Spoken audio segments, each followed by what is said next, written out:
Sastra Hukum Adat menurut Supomo. Supomo menulis bahwa istilah hukum adat dipakai sebagai sinonim dari hukum yang tidak tertulis, hukum yang hidup, hukum yang timbul karena putusan-putusan hukum. Menurut Jan Beklau, hukum yang hidup sebagai peraturan kebiasaan yang dipertahankan di dalam pergaulan hidup. Menurut Customary Law. Menurut Sukanto memberikan pengertian hukum adat hakikatnya merupakan hukum kebiasaan, namun kebiasaan yang mempunyai akibat hukum ataupun sanksi.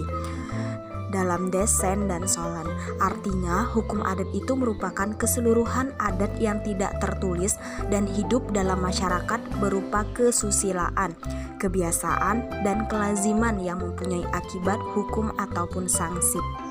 Ruang lingkup sastra adat hanya sebatas wilayah tertentu yang menganut adat ataupun kepercayaan tertentu saja. Ruang lingkup hukum sastra adat dibatasi oleh lingkungan hukum, perdata, dan pidana.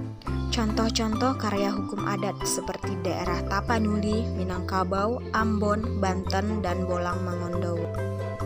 Contoh hukum adat dalam masyarakat Minangkabau dikenal 3 alur, yakni yang pertama, alur adat. Alur adat adalah peraturan-peraturan di dalam adat Minangkabau yang asalnya peraturan itu dibuat dengan kata mufakat oleh penghulu setempat yang sewaktu-waktu dapat berubah, umpamanya dalam melaksanakan halat perkawinan, cara-cara meresmikan gelar, dan lain sebagainya. Yang kedua, alur pusako.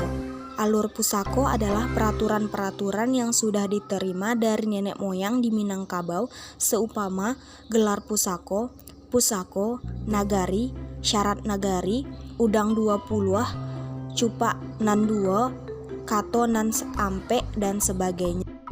Yang ketiga, jalanan pasa. Jalan yang perlu ditempuh oleh setiap manusia, yaitu jalan dunia dan akhirat. Selanjutnya dalam masyarakat Minangkabau dikenal pula 4 pembagian adat, yakni yang pertama, adat nan sabana adat.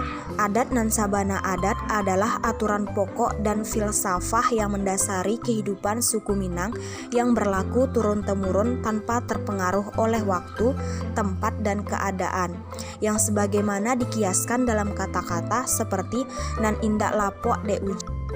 Yang kedua, adat nan diadatkan. Adat nan diadatkan adalah kaidah, peraturan, ajaran, undang-undang, dan hukum yang ditetapkan atas dasar kesepakatan para penghulu tua-tua adat cerdik pandai dan majelis kerapatan adat atas dasar alur dan patuh. Yang ketiga, adat nan teradat adalah peraturan yang dibikin oleh penghulu-penghulu dalam suatu nagari atau dalam beberapa nagari, peraturan mana untuk mencapai tujuan yang baik dalam masyarakat. Yang keempat, adat istiadat.